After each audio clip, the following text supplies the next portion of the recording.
बिस्मिल्लाहिर्रहमानिर्रहीम, अस्सलाम वालेकुम। प्रोग्राम एक्सपर्ट्स में मैं आपको खुशामदीद कहूँगी। नाज़रीन, मुल्क में सियासी कशीदगी, इंतशार और तसादुम की तरफ जो फ़ज़ा बढ़ रही है, कानूनी महाज भी गर्म है, तहरीक इंसाफ के ख़िलाफ़ क्रैकडाउन भी जारी है। इमरान खान की अदालतों में पेशियाँ हो रही हैं और आज भी इमरान खान मुख्तलिफ मुकदमात के सिलसिले में लाहौर हाई कोर्ट में पेश हुए और एक तब्दीली देखने में आई। वो ये कि आज अपने कारकुनों और काफिले के बगैर वो अदालत में गए। सिर्फ गार्ड्स और सिक्योरिटी इमरान खान के साथ थी।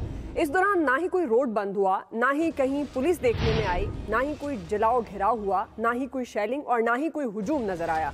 और नाज़रीन, ना ही कोई नया मुकदमा बना, ना ही कोई गिरफ्तारी अमल में आई और ना ही हुकूमत के करोड़ों रुपए सिक्योरिटी पर खर्च हुए। इमरान खान ने लाहौर हाई कोर्ट को बताया कि आज वो छुप कर अदालत में पहुंचे हैं और वो उस गाड़ी में आए हैं जिसको कोई नहीं जानता। ताहम पेशी के बाद अदालत ने नैब समेत 4 मुकदमात में इमरान खान को हिफाजती जमानत दी है। तो वफाकी वज़ीर इत्तलात मरियम औरंगज़ेब ने इमरान खान के बयान पर रद्दअमल देते हुए एक तंज किया और ट्विटर पर लिखा कि दहशतगर्द छुप कर ही अदालत में आते हैं और वो वक्त दूर नहीं कि इनको अपना मुंह छुपा कर आना पड़ेगा। एक्सपर्ट्स के लिए हमारा पहला और बड़ा सवाल ये होगा कि लाहौर हाई कोर्ट में काफिले के बगैर पेशी, इमरान खान का रवैया तब्दील हो रहा है या ये उनकी कोई नई स्ट्रेटजी है। पैनल का तारुफ करवा देती हूँ। प्रोग्राम में आज मेरे साथ मौजूद हैं अयाज खान साहब, आमिर इलियास राना साहब, ब्रिगेडियर रिटायर हारिस नवाज साहब, फैसल हुसैन साहब और मोहम्मद इलियास साहब। मैं आप सबको खुशामदीद कहूँगी। ब्रिगेडियर साहब, मैं आपसे आगाज़ करी हूँ। आज जिस तरह से इमरान खान साहब चुपचाप लाहौर हाई कोर्ट में पेश हुए और बड़ी पहली ये पेशी थी इमरान खान साहब की जो बड़ी पुरसुकून गुजरी, ना कोई हंगामा राई देखने में आई, ना ही कोई इमरान खान पर नया मुकदमा बना और सबसे बड़ी बात, गवर्नमेंट के कोई सिक्योरिटी अखराजात भी नहीं हुए। जाहिर है गवर्नमेंट सिक्योरिटी अखराजात से भी बच गई। आपको क्या लगता है, ये इमरान खान साहब के रवैये में तब्दीली आ रही है जिसको हम मुस्बत तब्दीली भी कह सकते हैं, या ये उनकी कोई सियासी तौर पर कोई नई स्ट्रेटजी हो सकती है? आई थिंक तो उनका जो अंदाज़ा मुझे लगता है कि उन्होंने एक सरप्राइज़ दिया है कि जी मैं ऐसे भी आ सकता हूँ। और नाउ नेक्स्ट टाइम जो हुकूमत भी और सिक्योरिटी जो आपके अदारे हैं वो यही देखते रहेंगे, खासतौर पर पुलिस और जो अपने आईबी है और उसके बाद ये एफआई है कि कैसे जाएंगे, किधर जाएंगे, कब पहुँचेंगे।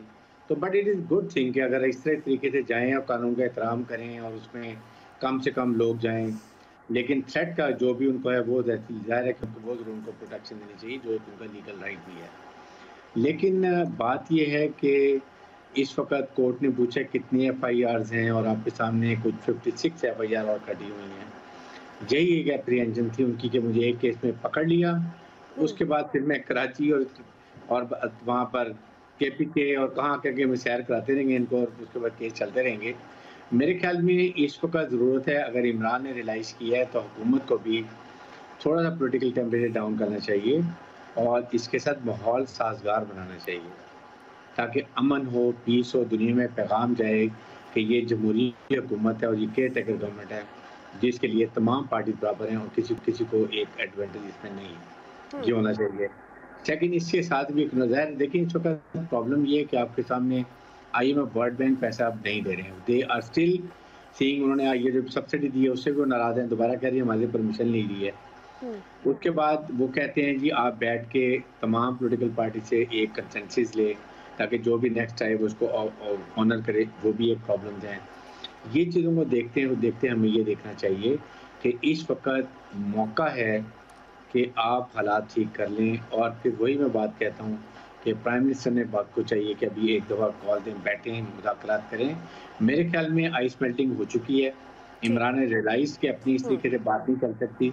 अगर आप कहीं 4 लोग बैठ जाएंगे तो शायद कोई हल निकल है कि इलेक्शन इकट्ठे हो जाएं 1-2 महीने आगे पीछे करके, मुल्क के लिए, पाकिस्तान के लिए, पाकिस्तान की आवाम के लिए बहुत बेहतर होगा। ठीक है जी। आमिर साहब, आप इसको किस तरह से देख रहे हैं? ये इमरान खान साहब के रवैये में मुस्बत तब्दीली है या आप समझते हैं कि ये जिस तरह ब्रिगेड साहब भी कह रहे हैं कि ये उन्होंने बताया है कि वो इस तरह से भी आ सकते हैं, तो आप समझते हैं ये कोई पॉलिटिकली उनकी कोई नई स्ट्रेटजी हो सकती है? वो है ना, नैब का डर है, नैब तो होगा, तो नैब की ज़मानतें ले ली जिसमें पर्चा भी नहीं है ना, इनके ज़माने का नैब है, वो असल में खौफ अंदर बैठा हुआ है। और ये जो है ना कि जी मैं छुप के आया हूँ, नहीं, इतने बड़े लीडर के लिए ये जेब नहीं देती बात। वो जो सिक्योरिटी थ्रेट है, मुझे बताया नवाज शरीफ और जरदारी ने तो TTP के ख़िलाफ़ ऑपरेशन किए थे, ख़तरे तो उनको ज़्यादा थे।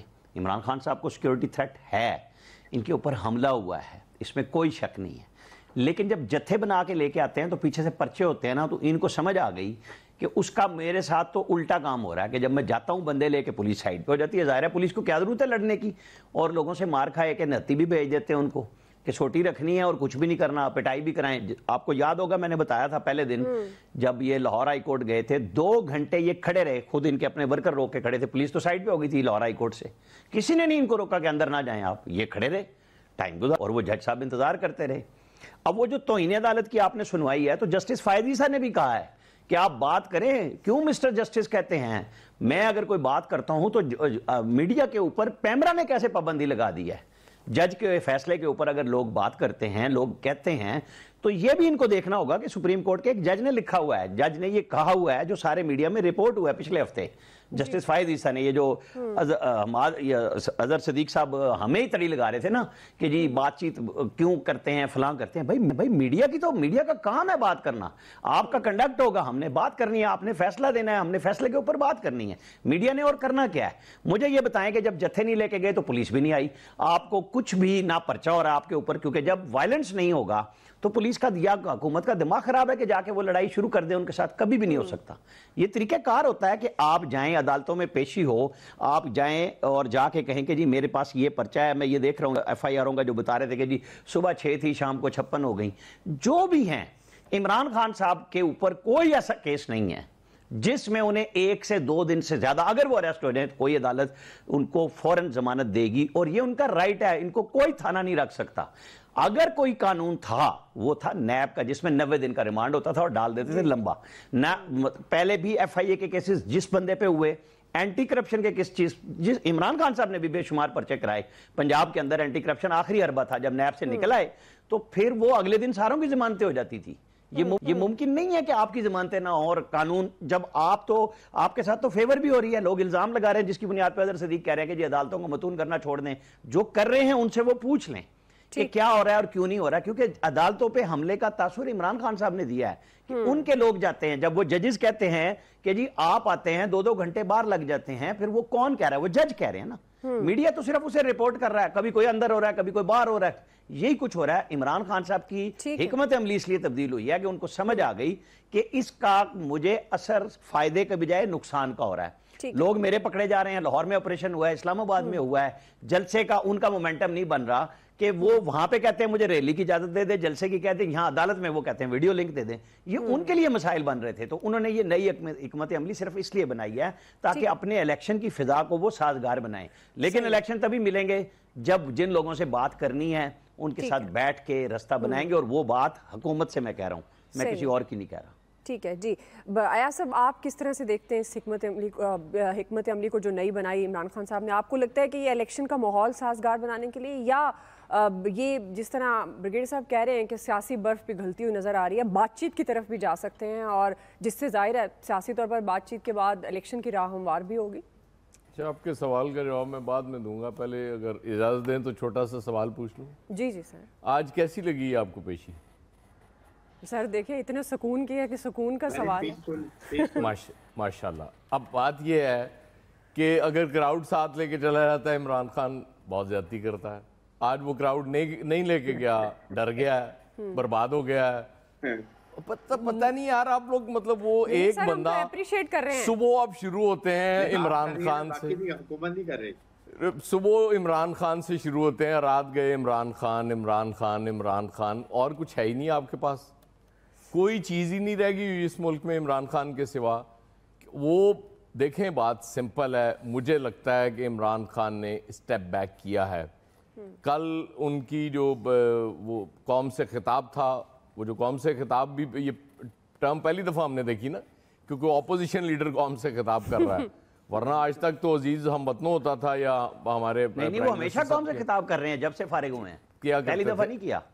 नहीं यार राना साहब, एक तो आप मतलब, मैं कह रहा हूं कि तारीख में पहली बार हुआ है कि ऑपोजिशन लीडर कौम से खिताब करता है। इससे पहले कहाँ होता था? 11 महीने से कर रहे हैं, मैं ये कह रहा हूं। किसी ऑपोजिशन लीडर को आपने इससे पहले देखा था कौम से खिताब करते हुए? मैं ये अर्ज कर रहा हूँ हुजूर कि वो भी पहला ऑपोजिशन लीडर है जो कौम से खिताब करने का एजाज हासिल करता है।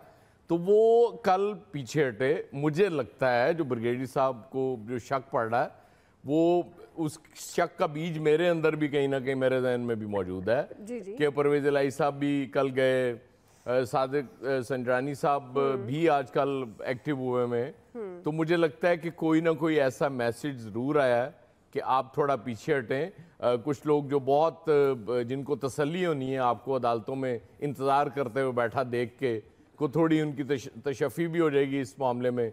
वो कहेंगे कि चलें जी ठीक है, ये इमरान खान भी अब अदालतों में इंतज़ार कर रहा है, कुछ थोड़ा उनको मौका मिलेगा ना वो बात करने का। तो मेरे ख्याल में ये बात बिल्कुल ठीक है। अल्टीमेटली मामलात ठीक होने हैं तो ज़ाहिर है वो बातचीत से ही ठीक होने हैं। इलेक्शंस, इसमें कोई डाउट नहीं है कि एक साथ हो जाएं तो बहुत बेहतर हो जाएगा, इस मुल्क पे, इस कौम पे बड़ा रहम हो जाएगा। तो उसके लिए बात वही है ना कि आप 90 डेज में नहीं कराना चाह रहे, चलें वो सुप्रीम कोर्ट आइन की खिलाफ वर्जी कर चुकी है, वो 90 डेज से आगे ऑलरेडी वो उनको इजाजत दे चुकी है। तो आप वो जो आपने बहुत यहाँ सब खिलाफ वर्जी नहीं है, आर्टिकल 254 मौजूद है इस काम के लिए। वो नहीं, वो ठीक है, लेकिन वो सुप्रीम कोर्ट पे भी एक तनकीद होती है। खिलाफ वर्जी नहीं है, मेरा मतलब कहने का ये है कि क्यों आपने ये टाइम एक्स्ट्रा दे दिया। और केपी में अभी तक वो गवर्नर खेल रहे हैं, इलेक्शन का कोई नामो निशान नहीं है। तो सिंपल बात यह है कि वो जो अक्टूबर नवंबर की बात है वो 2 महीने पीछे आ जाएंगे, ये 2 महीने आगे चले जाएंगे। तो वो फिर सब हंसी खुशी रह सकते हैं उस सूरत में जब तक इलेक्शन का रिजल्ट नहीं आएगा। सही है, हंसी खुशी जंगल में जा सकते हैं उस हद तक रह सकते हैं। फैसल हुसैन साहब, आप क्या देख रहे हैं, किस तरह से इमरान खान के रवैये में तब्दीली, ज़ाहिर है मुस्बत तब्दीली है आपके ख्याल में, या ये कोई नई स्ट्रेटजी है, या जिस तरह से बात हो रही है कि एक मुज़ाकरात की राह हमवार हो रही है? ये देखिए, इमरान खान का जो सफ़र शुरू हुआ था मैं इनको नहीं छोड़ूंगा से, वो मुख्तलिफ मराइल तय करता हुआ पहुंच गया, ये मुझे नहीं छोड़ेंगे। तो उन्होंने तो उनको कुछ किया नहीं किया। अब वो जो पहले तो वो उन पे हावी थे, अब इनको खौफ है, उस खौफ के साथ जो है अभी अपनी सियासत कर रहे हैं, जिसका वो बरमला जो है वो इजहार भी कर रहे हैं कि ये लोग मुझे मारना चाहते हैं, ये लोग मुझे नहीं छोड़ेंगे।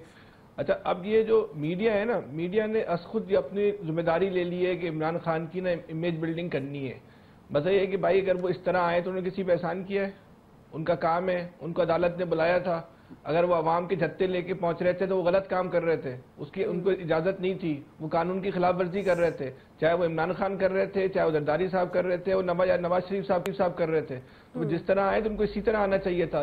लेकिन इस आने में भी जो उनका जो खौफ है वो इस तरीके से नुमाया हो रहा है कि जो जितनी बड़ी फॉलोइंग लेके बैठे हुए हैं, उनके अपने शायान निशान नहीं है, ये उनके अपने वकार के मुताबिक नहीं है, कि जिनको एक ब्लड प्रूफ जो चादरों में छुपाकर जो है वो इस तरह लेके आया जा रहा है कि पता नहीं इनकी जिंदगी को, पता नहीं कि दुनिया भर की कुव्वतें इन्हीं को मारने के लिए जो है वो सरगर्म है। इनकी हिफाजत की जानी चाहिए, लेकिन हिफाजत के नाम पर इतनी ज्यादा हिफाजत कर दी जाए कि इमरान खान का अपना ही मजाक बनना शुरू हो जाए, उनकी अपनी कमजोरियां सामने आना शुरू हो जाए, उनको उनके साथ जो है उनका खुद का दावा था मैं बड़ा बहादुर आदमी हूँ, उनके साथ खुद ही जो है बुजदली का जो है लायका लग जाए, तो ये इमरान खान के लिए अपने लिए जो मुनासिब नहीं है। इतने खौफ के साथ जो है लीडर को जिंदगी नहीं गुजारनी चाहिए।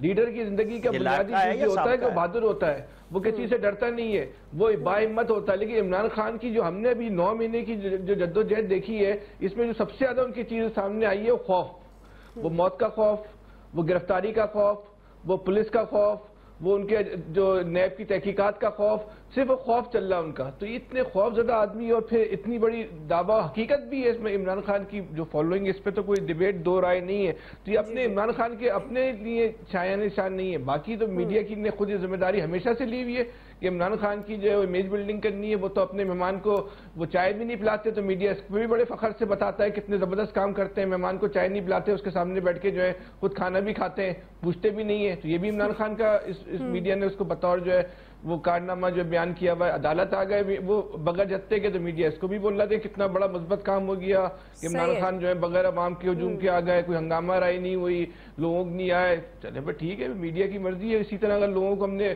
की पूजा करनी है, करवानी है, तो कौम का जो हशर हो रहा है तो इसमें तो सब बराबर की शरीक है। ज्यादा बेहतर जानते हैं, बड़ा हशर होगा इस कौम का। मीडिया तो रिपोर्ट करता है, पिला देते हैं, वो बिस्किट देते हैं सर, आपका तो ऐसे एक्सपीरियंस है जाने देते हैं। और वो चाय खान साहब पी के आए हैं, अब प्राइम मिनिस्टर हाउस में भी वो चाय उसी तरह से मिल रही है बिस्किटों के साथ, पी के आए हैं। मुझे लगता है कि वो नए पाकिस्तान का प्राइम मिनिस्टर हाउस बन गया अब। चले इलियास साहब, वैसे आप भी लेट आए हैं, आप क्या आप छुप कर आए हैं? नहीं मैं तो एक दफा ड्राई फ्रूट भी खा के आया था, कवर भी नहीं उतरता था वो सामने पड़ा होता है, कोई हाथ उसको नहीं लगाता। मैंने कहा यार ये क्या नुमाइश के लिए रखा हुआ, लोगों को दिखाने के लिए। नहीं वो मेजबान कहे तो कोई हाथ लगाएगा ना। नहीं वो मेजबान कभी ना कभी, वो मेजबान पहली ऑफर तो खुद करनी, वो मेजबान पूछता ही नहीं किसी को खाण लगे तो इसलिए उत्थे आप ही खा लेना चाहिए जाके। ये आपने सर वैसे उनका नुकसान क्या होगा खुद से ड्राई फ्रूट लेकर।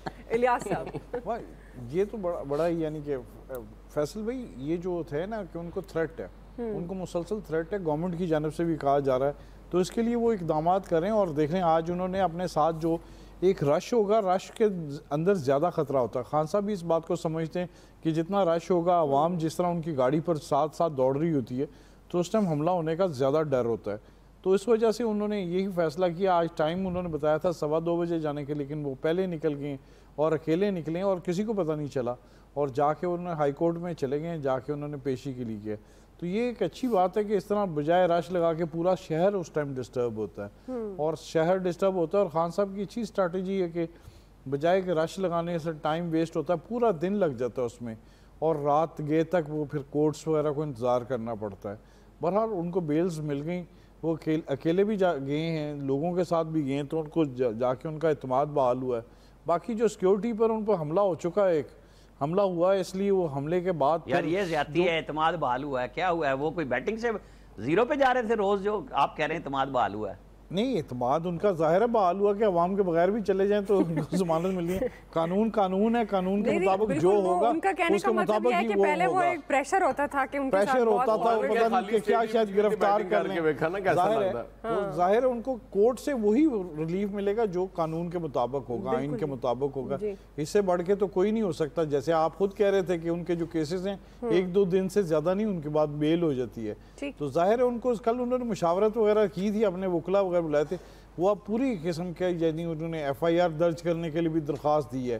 तो ये है, उनको देखना चाहिए इनको दोनों को आपस में कि मुल्क को चलाना है, गवर्नमेंट को और इनको आपस में बैठेंगे नहीं, बातचीत नहीं करेंगे तो वरना मुल्क इसी तरह मुश्किल का शिकार रहेगा, चाहे वो दूसरी की उनकी गवर्नमेंट हो चाहे इनकी गवर्नमेंट हो। सही है जी, आवाम को रिलीफ देना चाहिए। बातचीत करनी पड़े, और जब तक एक टेबल पर नहीं बैठेंगे मामला किस तरह से आगे बढ़ेंगे, ये जाहिर है फैसला अपोजिशन और गवर्नमेंट नहीं करना है। एक्सपर्ट्स का क्या कहना है वो आप जान चुके हैं। ब्रेक ले लेते हैं, ब्रेक से हम वापस आएंगे। हमारा दूसरा सवाल, वफाकी हुकूमत ने तहरीक इंसाफ के खिलाफ फैसला कुन कार्रवाई के लिए हिकमत अमली तैयार की है, और इसी सिलसिले में कल पार्लियामेंट का एक ज्वाइंट सेक्शन भी तलब किया गया है। हुकूमत PTI के खिलाफ क्या बड़े फैसले कर सकती है, ये हमारा सवाल होगा। राय लेंगे ब्रेक के बाद। नाज़रीन, वफाकी हुकूमत ने इमरान खान और तहरीक इंसाफ के खिलाफ फैसला कुन कार्रवाई के लिए हिकमत अमली तैयार कर लिया है। गुज़श्ता रोज़ वज़ीर आज़म की सदारत में इत्तेहादी जमातों का एक अहम इजलास हुआ, जिसमें हालिया सियासी सूरत हाल पर शदीद तशवीश का इजहार किया गया और कई अहम फैसले भी हुए। और इन फैसलों की मंजूरी के लिए कल शाम 4 बजे पार्लियामेंट का मुश्तरका इजलास बुलाया गया। इत्तलात के मुताबिक आर्मी चीफ के खिलाफ सोशल मीडिया पर मुहिम चलाने वालों के खिलाफ आहनी हाथों से निपटने का फैसला किया गया है। अफरा तफरी, फसाद और बगावत को हवा देने वालों के खिलाफ भी सख्त कार्रवाई होगी। निज़ाम अदल में इस्लाहात और तहरीक इंसाफ पर पाबंदी और कलदम करार दिए जाने से मुतल्लिक भी अहम फैसले हो सकते हैं। और आज पाकिस्तान तहरीक इंसाफ के रहनुमा फवाद चौधरी ने खबरदार किया कि अगर हुकूमत ने तहरीक इंसाफ पर पाबंदी लगाने की कोशिश की तो ऐसा शदीद रद्द-ए-अमल आएगा जो इनकी सोच और वहमो गुमान में भी नहीं होगा। आमिर साहब, मैं आपसे आगाज़ करूँ। अब ये जिस तरह से हुकूमत ने जो खबरें आ रही हैं, PTI के खिलाफ फैसला कुन कार्रवाई के लिए एक स्ट्रेटजी तैयार किया है, मुश्तरका इजलास कल बुलाया गया है। अब इत्तेहादी हुकूमत आपके ख्याल में तहरीक इंसाफ के खिलाफ क्या बड़े फैसले कर सकती हैं? देखें, कोई फैसला नहीं होगा, ना कोई बैन लग रहा है। ये सब कहानियां हैं, ये प्रेशर टैक्टिक्स होती हैं जो सोशल मीडिया और वैसे गुफ्तगू करके बनाई जाती है। कल एजेंडा होगा जिसमें बिल्कुल बराह रास्त जजेस के कंडक्ट पे गुफ्तगू होगी, उसमें लॉ एंड ऑर्डर पे गुफ्तगू होगी, उस पर PTI के वर्कर्स का अदालतों पे धावा होगा, वो ज़ेरे गुफ्तगू लाया जाएगा। चूँकि वो पार्लियामेंट के अंदर गुफ्तगू को इस्तिस्ना हासिल है किसी भी किस्म की बैरूनी कार्रवाई से, ये बात आप जहन में रख लें। लिहाजा खुल्लम खुल्ला बातें होंगी कि जो जत्थाबरदारी हुई है, PTI ने जो कुछ किया है, और उसके ऊपर जो फ़ौज के हवाले से बिल्कुल आर्मी चीफ को से लेके और आर्मी को पूरी को मतून करने का जो प्रोपेगेंडा कल प्रेस रिलीज में भी मौजूद था, आपने देखा होगा। शहबाज शरीफ ने कल एक ट्वीट भी किया था आर्मी चीफ के हवाले से, जो इमरान खान साहब और उनकी पार्टी ने पूरी दुनिया में काम किया हुआ है। उनको रिटायर्ड आर्मी चीफ लिख के पुकारा जा रहा है, एजाजुल हक, जनरल ज़ियाउल हक के साहबजादे परसों शामिल हुए हैं, उनके बाप को जूतियाँ पड़ रही थी वहीं पे तस्वीरों के साथ। ये सारों के साथ जो सलूक हो रहा है उसके ऊपर एक डिबेट होगी जो शायद 2-3 दिन चलती रहेगी। मैंने अभी भी चेक किया है और यही बात है, कोई बैन शैन की ना करारदाद आ सकती है। देखिए, बैन करने का एक तरीका है, प्रिस्क्राइब्ड ऑर्गेनाइजेशन बनाने के लिए आपको सबूत भी देना है। तहरीक लब्बैक पे आपको वापस लेना पड़ा जो पीटीआई ने किया था जी। आपको सुप्रीम कोर्ट से प्रिस्क्राइब्ड ऑर्गेनाइजेशन के लिए अगर कोई केस बनना है कभी, तो वो फॉरेन फंडेड पार्टी के नाम से जो ऑलरेडी इस वक्त एफआईए के पास केस मौजूद है, अदालतों में मौजूद है, वो चल रहा है, जो इलेक्शन कमीशन का एक फैसला आ चुका हुआ है, वो जिस दिन अगर इनमें कोई हिम्मत आ गई तो ये फैसला कर लें और फिर कैबिनेट से अप्रूवल के बाद अनाउंस कर दें और वहां पे जाके सुप्रीम कोर्ट में उसको फेस करेंगे कि 15 दिन के अंदर वहां पे जाना है। वो तब हो सकता है, ये इन कहानियों पे नहीं हो सकता। कोई ऐसी चीज नहीं आ रही कि उसको दहशतगर्द तंजीम करार दे रहे हैं। हाँ, उस गुस्से का इजहार जरूर किया जाएगा कि पाकिस्तानी इदारों को मतून न किया जाए। और मैं अभी देखा है मैंने कि जस्टिस तारिक सलीम शेख साहब ने जर्नलिस्टों के हवाले से कहा है, तो बिल्कुल मैं तो इस बात को कहूंगा कि इसको खोल दें इस डिबेट को, कि जो ऑडियो वीडियोज आ रही हैं जिसमें सिटिंग जज का नाम लिया जा रहा है, सिटिंग जज की ऑडियो है, साबिक चीफ मिनिस्टर पंजाब चौधरी परवेज इलाही की है, उनके सेक्रेटरी की है, मरियम नवाज की है, इसको एक ही दफा में खोलें और मैं कहूंगा चीफ जस्टिस ऑफ पाकिस्तान खोलें कि ये ऑडियो वीडियो लीक्स क्यों शुरू हुई हैं, किस किस का नाम है, सबको सीधा करें और बंदा बनाएं। ये अदालत का काम है, चेक करें इसमें क्यों इधर उधर से बात हो रही है सामने क्या। जी आया साहब, आपको क्या लगता है आया साहब, क्या फैसले हो सकते हैं और क्या ये डिस्कशन तक रहेगा, या जिस तरह से इतलात ये भी हैं कि जो सोशल मीडिया पर मुहिम चलाई गई आर्मी चीफ के खिलाफ, उस हवाले से आईनी हाथों से निपटा जाएगा, तो क्या बड़े फैसले कर सकते हैं कल पार्लियामेंट में? वो बात बिल्कुल ठीक है, आईनी हाथों से निपटा जाएगा, एक इदारे को सपोर्ट दी जाएगी और उस पर कहा जाएगा कि ऐसी की तैसी किसी ने उस पर तनकीद की, दूसरे इदारे को खुद मतून किया जाएगा। आज जो वीडियो जारी की गई है वो बड़ा अफसोस हुआ मुझे देख के, वो डायरेक्टर इतना माठा है उस वीडियो का, वो जो बनाई है कि वो साफ नज़र आ रहा है कि वो ज़बरदस्ती स्क्रिप्ट दे दिया बंदे को और वो पढ़ता जा रहा है बैठ के। पता नहीं यार ये क्या करते हैं, इनको मतलब किसी अच्छे डायरेक्टर नहीं इनको मिलता। कौन सी वाली जी? वो आज जो वो जारी हुई है मोहम्मद खान भट्टी वाली, मतलब वो साफ नज़र आ रहा है उसमें कि वो किस तरह से वो रिकॉर्ड की गई है वीडियो। आप यार कुछ सीख लें, इतने लोग पढ़े हुए हैं, इतने डायरेक्टर बेरोजगार पड़े हुए हैं इस मुल्क में, फिल्में बड़ी कम बनती हैं अब, तो उनमें से किसी का वो ले लिया करें। बेसिकली देखें ना, चीज़ें तो समझ आ रही होती हैं कि आज ये वीडियो क्यों लीक की गई है, क्योंकि कल इस पर बात करनी है पार्लियामेंट में और पार्लियामेंट को तो इस्तिस्ना हासिल है, इसलिए ये बड़े समझदार लोग हैं दुआ, ये एक एक चीज़ प्लान करके करते हैं। इनसे आप और बाकी वो ये शोशे भी ये खुद ही छोड़ रहे थे ना उस दिन, जिस तरह से मतलब ऐलान जंग कर रहे थे कि ऐसी की तैसी मार देंगे ये वो, उसी दौरान जब आप पार्लियामेंट का सेशन कॉल करेंगे तो लोग क्या सोचेंगे आप क्या करने जा रहे हैं। और फिर कुछ थोड़े बहुत पुलिस भी अभी भी थोड़ी देर पहले कोई 2 तस्वीरें उन्होंने जारी करके कोई वो किया कि ये शायद किसी कालादम तंजीम से इनका कोई वो शायद फ़ोन कॉल्स मिली हैं, ये कुछ इस तरह के मामलात होते हैं, वही जो ज़राए के वाले से खबरें हमारे यहाँ चला करती हैं। तो मेरा ख्याल है कि इतनी बेवकूफ़ी तो गवर्नमेंट नहीं करेगी को इस तरह का बड़ा फैसला कर जाए कि उन पे को बैन लगाने की बात करे। हाँ, तकरीरों में बैन लग जाएगा, बहुत से लोग उस पे तकरीरों में कह रहे होंगे कि जी इन पे पाबंदी लग जानी चाहिए, भाई इससे ज़्यादा मुझे नहीं लगता। जी ब्रिगेडियर साहब, आप किस तरह से देख रहे हैं? दुआ देखिए, मुझे तो बड़ा क्लियर लग रहा है कि नंबर 1 जो एक आर्मी चीफ के बारे में बात हो रही है, आर्मी के बारे में बात हो रही है, इसके ऊपर शायद कोई लेजिस्लेशन कर लें कि आइंदा के लिए जो पकड़ा जाएगा, जिसको पता चलेगा सोशल मीडिया पे, उनके खिलाफ बड़ी सख्त कार्रवाई की जाएगी। एक तो ये हो सकता है जो इसमें ज़रूर होना भी चाहिए इसके अंदर, क्योंकि आर्मी की बैशिंग अब बंद हो जानी चाहिए।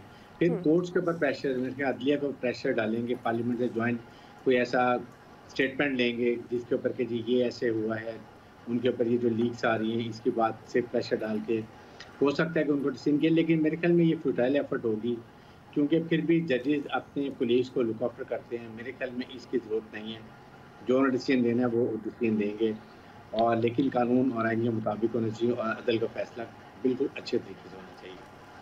फिर उसके बाद नेटली ये इसके साथ फिर वो बात करेंगे पीटीआई की, कि पीटीआई के ये जो तरनीमा पर इन एक्शन के जमान पाक में और जिस तरीके से वो कर रहे हैं इसके खिलाफ के जी ये बड़े सख्त है, इसको कंडेम करेंगे और कहेंगे जी आइंदा के लिए वार्निंग देंगे। मैं भी ये कर सकते हैं, but I am sure Aamir साहब के साथ कि इस वक्त वो इस तरीके से इतनी बड़ी पार्टी को वो उसको बैन नहीं कर सकेंगे। ये चीज़ें करेंगे, लेकिन साथ ही साथ उनको ये भी देखना चाहिए कि बात करें पाकिस्तान के न्यूक्लियर के बारे में जो भी चली थी बात, इसका ज़रूर जिक्र करें कि पार्लियामेंट एक लेजिस्लेशन को बड़ा सख्त एक मैसेज आता है, बताएं जी कि इस पर कोई कॉम्प्रोमाइज़ नहीं है, और वो एक मेरी बात कर लेनी चाहिए। इस तरह की बातें होंगी, आई एम श्योर कि इसका फ्रूटफुल रिजल्ट तब होगा, पॉजिटिव हो और कोई ऐसी बात ना हो जिससे मुल्क में दोबारा इंतशार और ज़्यादा प्रॉब्लम हो। बिल्कुल सही जी। फैसल साहब, अच्छा देखिए होगा क्या, जो कल फिर जब होगा तो उस पर उसी के मुताबिक ही जो है वो बात कर लेंगे। लेकिन इस वक्त जो पाकिस्तान के हालात हैं और जिससे हर पाकिस्तानी गुजर रहा है, जो एजेंडा सामने आ रहा है, अगर वाकई यही एजेंडा है तो फिर तो समझे टाई टाई फिश वाला ही जो है वो मामला है। अगर इन तमाम एजेंडों पे जो बताया जा रहा है अगर अमल भी दरामद हो जाए तो उससे जो पाकिस्तान के आज के जो मसाइल हैं, जिससे एक आम आदमी जो परेशान है, वो कौन कौन से जो है वो हल हो जाएंगे। तो अगर इन मसाइल में तो कोई भी एक ऐसा मसला नहीं है जो एक आम आदमी का जो है वो मसला हो। इस वक्त जो पाकिस्तान के जो बुनियादी मसाइल हैं उस पर बैठकर जो है वो बात करने की ज़रूरत है। इस वक्त पाकिस्तान को जो है वो 5 साल की हुकूमत की जो है वो ज़रूरत है, चाहे वो मुंतखब हुकूमत हो, चाहे वो गैर मुंतखब हुकूमत हो, चाहे वो टेक्नोक्रेट्स की हुकूमत हो, चाहे वो वक्त का जबरदस्त कहते हुए सियासतदानों की हुकूमत हो, लेकिन एक मुस्तकिल हुकूमत की ज़रूरत है। अगर इस वक्त जिस मसाइल को निकलना है, इस वक्त हमारे मसाइल का हल जो है वो IMF के पास नहीं है, हमारे अपने पास है, लेकिन हम वो तलाश नहीं कर रहे अपने पास से। हम जिस रास्ते पे जा रहे हैं, ये पूरी कौम जिस रफ्तार से जा रही है, आगे सिर्फ और सिर्फ जो है वो गहराई है, गड़े ही रह गए हैं वहाँ पे, बस गिरने में कोई कसर बाकी नहीं है। अगर आज भी बैठ के हम इतने अहम तरीन मामला से अपने आप को गाफिल करके इतने गैर ज़रूरी मामला पे बैठ के गुफ्तगू कर रहे होंगे तो आप ये समझ लीजिए कि इस मुल्क के जो ताकतवर लोग हैं, जो करता धरता हुकूमत है, उसकी तरजीहात क्या है इस वक्त। इनकी तरजीहात में जो है एक आम आदमी होना चाहिए। आज आपने तबका इशराफिया नहीं कहा, इनसे तो हम कल भी निमट सकते हैं। तबका इशराफिया तो मैं नहीं कहता ना, फिर आमिर भाई आपको पता है मैंने इस लफ्ज़ पे पाबंदी लगा दी है। मैं तबका इशराफिया बोलता हूँ तो आमिर भाई बोलते हैं मैं मुझे बोल रहा हूँ। तो ये तबका इशराफिया का इशू नहीं है, अपने आप को कहता है भाई तबका इशराफिया जाहिर करता है। कराची में 50-60 बिल्कुल आप सही कह रहे हैं फैसल। तो ये इस वक्त जो है ना, इस वक्त जो कौम के बुनियादी मसाइल है, खुदा के वास्ते उनको उन पर बात करें जी। इस वक्त जिससे मैं और आप निपट रहे हैं, इससे जिससे मौजूदा हुकूमत को खतरा है उसको डिस्कस नहीं करें। जिससे मुझे आपको 22 करोड़ लोगों को खतरा है, भाई उस पर बैठो, उस पर जोड़ के बैठो, उस मसलों का निकालो कि हमारे कौम के मसलों को यार वो तो मेरा और आपका मसला है, अफराद के मसले नहीं है। फिर वही वाली बात है ना कि मुल्क जो है वो चंद अफराद के नहीं है, उनके मसाइल जो है उसको वो अपनी कौम का मसला समझते हैं। 22 करोड़ लोगों के जो मसाइल हैं वो कौम का मसला नहीं है। जाहिर है इस पर इकोनॉमी पर और पॉलिटिकल स्टेबिलिटी पर बहुत हो रहा है तो कौम के लिए इस पर बातचीत होनी चाहिए। जाहिर है सब यही कहते हैं कि पॉलिटिकल स्टेबिलिटी के साथ ही आपको भी बात करने दें, मुल्क की इकोनॉमी स्टेबल होगी। और ये दुनिया भर में यही इस बात पर बातचीत की, IMF भी यही कह रहा है कि पाकिस्तान में पॉलिटिकल स्टेबिलिटी होगी तो इकोनॉमी ठीक होगी। अभी देख लें हमारा सबसे बड़ा जो इशू है कि इकोनॉमी को पांव पर खड़ा करना, लेकिन आप देख लें कि इस इशू बन रहा है। और इस इशू पर ये क्योंकि बीच में से गवर्नमेंट, अब पता नहीं बीच में से इसमें थोड़ी सी परेशान है, इस मामले पर बात होगी, गवर्नमेंट थोड़ी इस मामले में परेशान है। गवर्नमेंट इलेक्शन में भी जाना चाहती है और इलेक्शन में नहीं भी जाना चाहती। देखिए आप जो रिलीफ की बातें दी जा रही हैं पेट्रोल में और जो आटे में, ये सारी ये वो नहीं है कि रमज़ान में इतने नेक हो गए, ये सारे सिर्फ इलेक्शन स्टंट हैं जो चलाने की कोशिश कर रही थी। क्योंकि जो PTI की गवर्नमेंट थी उसने भी यही किया था कि लोगों को रिलीफ दे दिया था, पैसे जो थे सारी सूरत-ए-हाल। अब ये जो सूरत-ए-हाल है इनको देखना चाहिए, दूसरे मामलात को देखना चाहिए। पाबंदी जहाँ तक है कि पाबंदी ऐसी नहीं है कि, लेकिन उस पर गौर किया जाएगा। क्योंकि जो इश्यूज वगैरह हैं जो आप देख लें कि यहाँ जो गाड़ियाँ तोड़ी, जिस तरह उन्होंने हमला किया लोगों ने, इस तरह के देखेंगे कि आइंदा इसका जो क्या लाहेमल तय किया जा सकता है, या इन पर ऐसे केसेस बनाए जाएं जो लॉन्ग टर्म चलें ताकि लोग इस पर पाबंदी करें।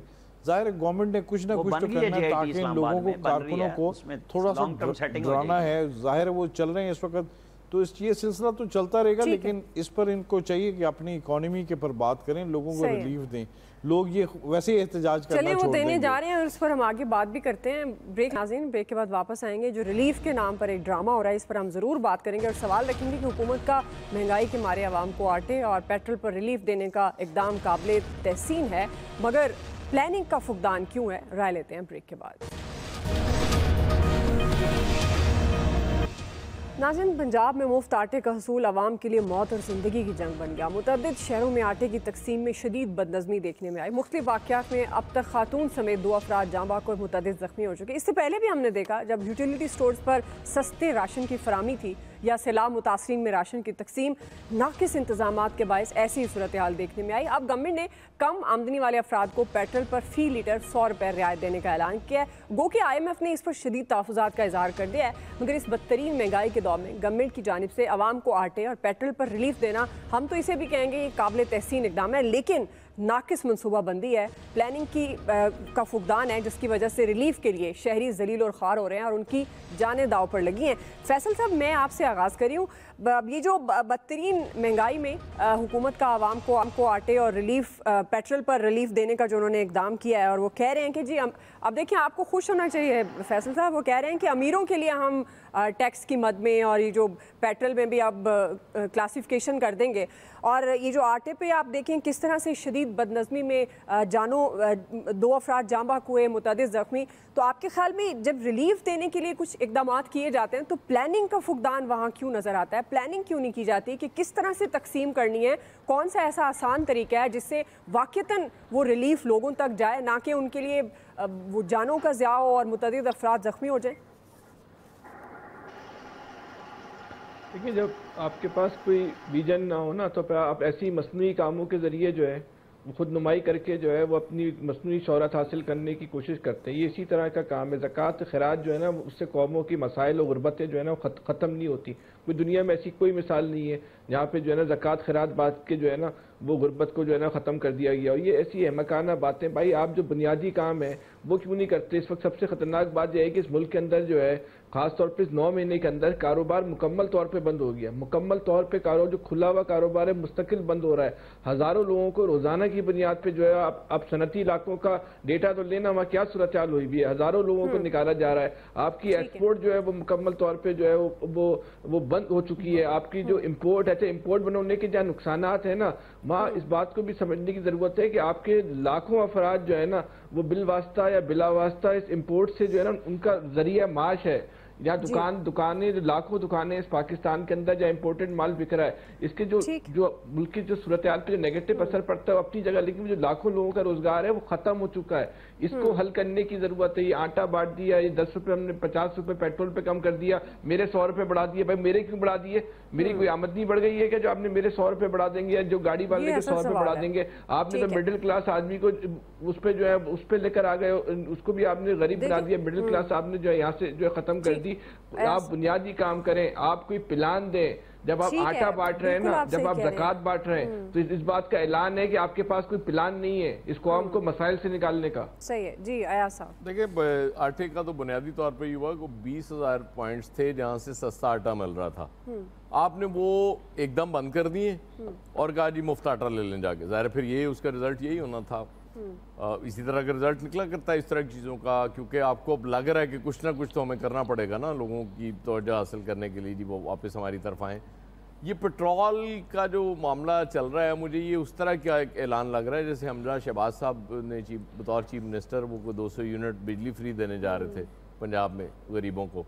ये उसी तरह का लग रहा है, क्योंकि IMF के कागज़ों में इस तरह से आप चाहे कहें जी वो इधर से लेके उधर देने हमने पैसे, वो कहते हैं डायरेक्ट तो आप पैसे दे सकते हैं जैसे बेनज़ीर इनकम सपोर्ट प्रोग्राम के तहत है, इस तरह की उनके लिए काबिल कबूल होती नहीं है।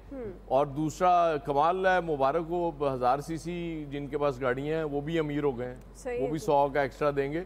मुझे तो प्रैक्टिकल नहीं लग रहा, लेकिन देखें अगर वो ऐलान कर रहे हैं तो शायद कुछ कर ही नहीं। लेकिन आप फिर 1000 सीसी गाड़ी वालों की आमदन भी तो बढ़ा देना ब्रिगेडियर साहब। दुआ देखें, बात यह है कि ये एक इज्जत नफ्स की बात है। जिस तरीके से गरीब लोग, यकीन करें इतना दुख होता देखते हुए जैसे वो झपट रहे होते हैं और आटे की गाड़ियों को लूट रहे होते हैं, और उसमें 3-4 औरतें ख़वातीन, 1-2 की डेथ हुई है, कभी को बेहोश होकर गिर रही है। ये अवाम इसलिए तो अपने नुमाइंदों को नहीं चुनते हैं कि वो ला के इस तरीके से उन बेचारों के ऊपर ही ऐसा जुल्म हो के वो परेशान होते हैं। एक तो ये सेकंड ये कि IMF वर्ल्ड बैंक ने बड़ा क्लियर कहा, अभी उन्होंने बड़ा शोर मचा के सब्सिडी कैसे दे दी है, दे गॉट वेरी अनॉयड, ये जो पेट्रोल की दी है। और उसके साथ यही चीनी रमज़ान आ रहा है, आप मेन काम करें रमज़ान में महंगाई को कंट्रोल कर लें। ठीक है जी, ये सबसे बड़ा फेवर होगा। बिल्कुल सही। आमिर साहब, आप दुबई चले जाए, वहाँ कंट्रोल हो जाती है। आमिर साहब, सस्ती हो सिंपल जाएगी सी बात चीज़ें। है कि हमजा अगर 200 यूनिट बिजली के दे रहे थे मुफ्त, तो उसको अदलिया ने रोक दिया ज़िमनी इलेक्शन के नाम पे, जो आम आदमी के लिए बेहतर था। अगर आटा गरीब आदमी को मिल रहा है, बहुत अच्छी बात है, सिस्टम ठीक होना चाहिए, इस पे कोई दूसरी राय नहीं है। बिल्कुल सही। अगली बात है पेट्रोल देने की। जाहिर है कि मेरे पास अगर गाड़ी, बहुत लोगों ने लिखा है जिनके पास पुरानी गाड़ियां मौजूद हैं और 1000 सीसी हैं, आज वो 800 और 650 सीसी गाड़ी बहुत महंगी है पुरानी बड़ी गाड़ियों से। इसका भी सिस्टम आएगा, लेकिन जाहिर है कि IMF बैठा ही फैसल हुसैन और बड़े लोगों के काम करने के लिए है, गरीब आदमी के लिए तो वो बैठा ही नहीं है। वो तो असिस्टेंट्स उनको देता है जो बड़े हैं, पहले ही डकैत हैं सारे के सारे। आम आदमी को जब आप रियायत की बात करेंगे, यहाँ पे चीखें निकलेंगी। ये मसला है हमारा, हुकूमतों को देना चाहिए। और वो बात कि फिर इलेक्शन पे तो जाना है और इलेक्शन की तरफ जाना ही जाना है, और आज नहीं जाना तो 2 महीने बाद एक कार्ड करके सबके साथ फिर हो सकता है मार्च के एंड पे आप कह रहे हो कि हम निगरान हुकूमतें बना रहे हैं 3 महीने के लिए। हर एक ने अपना पॉलिटिकल गेम खेलना है। इमरान खान के हाथ से जब गेम निकल गई थी, उन्होंने पेट्रोल 10 रुपए सस्ता कर दिया, IMF से मुआहदा टूट गया। यहाँ पे IMF मुआहदा ही नहीं कर रहा, बात ही नहीं कर रहा, तो कुछ तो करना है इन लोगों को भी। चले इलियास साहब, देखिए गवर्नमेंट ने पूरा इंतजार किया कि IMF की जानब से मुआहदा हो जाए। आमिर साहब मुआहदा क्यों नहीं कर रहा? लेकिन वो अब IMF की जानब से वो जो शराइत रखी गई हैं ये कि कल अपने सवाल रिजर्व रखना ना वगैरह यार, मेंटेन करें। इलियास साहब के या बारे में खामखा बोलते हो। तमाम जो पॉलिटिकल जो जमातें हैं उन एक कंसेंसस होना चाहिए कि लोन ले रहे हैं तो उसमें बताएं, क्योंकि IMF ये देख रहा है कि हर दफ़ा ना इलेक्शन होने वाला है, तो इलेक्शन होने वाला, फिर वो जाके नई गवर्नमेंट से क्या मुज़ाकरात करेगा? नई गवर्नमेंट तो उनको फुलफिल ही नहीं करेगी उनकी डिमांड्स वगैरह। तो ये जो सूरत हाल है, इस पर गवर्नमेंट को ये भी है कि अब इलेक्शन आने वाले हैं, तो इलेक्शन के लिए वो पहले कोई तैयारी कर ले, तो लोगों को रिलीफ दे दे, लोग जो उनके खिलाफ हैं महंगाई की वजह से। ज़ाहिर है गवर्नमेंट भी सर्वे करवा रही है, अपने सर्वे करवा के, लेकिन जो उन्होंने तरीकाकार इख्तियार किया सस्ता आटा, जो फ्री आटा देने का, वो तरीका बड़ा अजीब सा है।